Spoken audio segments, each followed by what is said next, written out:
যুদ্ধে সংগ্রামে স্বৈরাচারের বিরুদ্ধে, ফ্যাসিস্টদের বিরুদ্ধে দীর্ঘ লড়াই করতে হয়। আমরা যেমন 90 সালে যখন আন্দোলন করেছিলাম স্বৈরাচারের সাথের বিরুদ্ধে, তখনও আমাদের বয়স ছিল আজকের যারা আয়োজন করেছে তাদের মতো। সেই সময় থেকে আমরা স্বৈরাচার ফ্যাসিস্টদের বিরুদ্ধে আন্দোলন সংগ্রাম করছি। আবার 90-এর পরে দীর্ঘ 35 বছর পরে আবার এক অদৃশ্য এক ডাইনির খপ্পরে পড়েছিল বাংলাদেশ। সেই ফ্যাসিস্ট ডাইনি হাসিনাকে সরাতে দীর্ঘ 17 বছর লেগেছে। এই 17 বছরে বাংলাদেশের প্রত্যন্ত অঞ্চলে তাদের নিজের গণতান্ত্রিক অধিকারকে বাস্তবায়ন করার জন্য, তাদের মনের ভাবকে, তাদের অধিকারকে প্রতিষ্ঠা করার জন্য যখন রাস্তায় কথা বলছে ফ্যাসিস্টদের হেলমেট বাহিনী, তৎকালীন সময়ে স্বৈরাচারী পুলিশ বাহিনী দ্বারা অনেক নির্যাতনের শিকার হয়েছে আমাদের দলের অনেক সদস্যবৃন্দ, বিভিন্ন রাজনৈতিক দলের নেতৃবৃন্দ।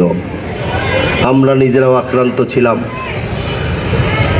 একটা সময় গিয়ে বারবার ভোট ছাড়া সরকার গঠন, ভোট ছাড়া প্রধানমন্ত্রী, সংসদ সদস্য নির্বাচিত হওয়া, ভোট দেয় দিনে হয়ে যায় রাতে, এই কল্পকাহিনীর জন্ম দিয়েছিল শেখ হাসিনা। সেই কারণেই 24-এ যে অভ্যুত্থান ছাত্র জনতার প্রতিটি পাড়ায় মহল্লায়, বিশেষ করে 10 নম্বর গোল চক্কর, মিরপুরের ঐতিহ্য, সেই চক্করের পাশে থাকা এই 4 নম্বর ওয়ার্ড সহ কাফরুল ঢাকা 15 আসনের অনেক তাজা প্রাণ ঝরে গিয়েছিল সেই জুলাই মাসে। সেই জুলাই মাসকে স্মরণ করেই আমরা প্রথমে জুলাইয়ের 1 তারিখে তারুণ্যের চোখে বাংলাদেশের ব্যানার আমার তরুণ ভাইয়েরা আয়োজন করেছিল। সেনপাড়া পর্বতা ঈদগাহ মাঠ থেকে আমরা শুরু করেছিলাম 1 তারিখে। আজকে 19 তারিখ মিরপুরে ম্যাচাকার করেছিল শেখ হাসিনা তার গুন্ডা বাহিনীরা। সেই আলোকে তরুণ ভাইয়েরা আজকে 19 তারিখে এই কর্মসূচি হাতে নিয়েছে, তাদের সকলকে আমি ধন্যবাদ জানাই। আমরা সেদিন পাশে ছিলাম। 18 তারিখ 17 তারিখের পরে সারা বাংলাদেশে বিএনপির প্রতিটি নেতা কর্মীরা আমাদের এই তরুণদের পাশে ছিল। এই 4 নম্বর ওয়ার্ডে রাব্বি শহীদ হয়েছে, তানহা শহীদ হয়েছে, মনির শহীদ হয়েছে, আহনাম শহীদ হয়েছে, আসিফ শহীদ হয়েছে, অসংখ্য ছোট ভাইয়েরা সহযোদ্ধারা পঙ্গুত্ব বরণ করছে। আমরা গত পরশুদিন তাদের বাসায় বাসায় গিয়েছি। ঢাকা 15 আসনের আওতাধীন যত শহীদ, আহত, পঙ্গুত্ব যারা বহন করে প্রতি শহীদ পরিবারের পাশে আমরা থাকব। আমরা তাদের খোঁজ খবর নিব।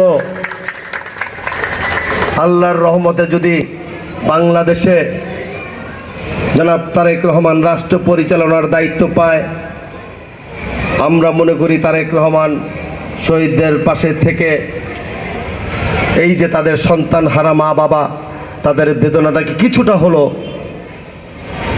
দূর করে তাদের পাশে থাকবে। আমরা সুপারিশ করব, আমরা সহায়তা করব, এটা আমাদের সকলের দায়িত্ব। তরুণ ভাইয়েরা তোমরা এগিয়ে যাও।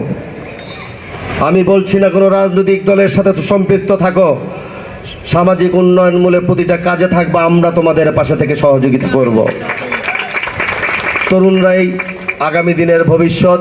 আমি এক সময় তরুণ ছিলাম, মঞ্চের সামনে পিছনে যারা আছে তারাও তরুণ ছিল। তোমরাই পারবে, দেখিয়েছ জুলাই মাসে। সরকার ভাবে নাই, ভেবেছিল গুলি করে, হত্যা করে, গুম করে আন্দোলনকে স্তীমিত করা যাবে। পরিণত হয়েছে হেলিকপ্টারে করে পালাতে হয়েছিল 5 তারিখে সকালে দুপুরে। অতএব যারা ফ্যাসিজমের কায়দায় রাষ্ট্র পরিচালনা করার চেষ্টা করবে, তাদের পরিণত বাংলাদেশে আবার জুলাই ঘটবে।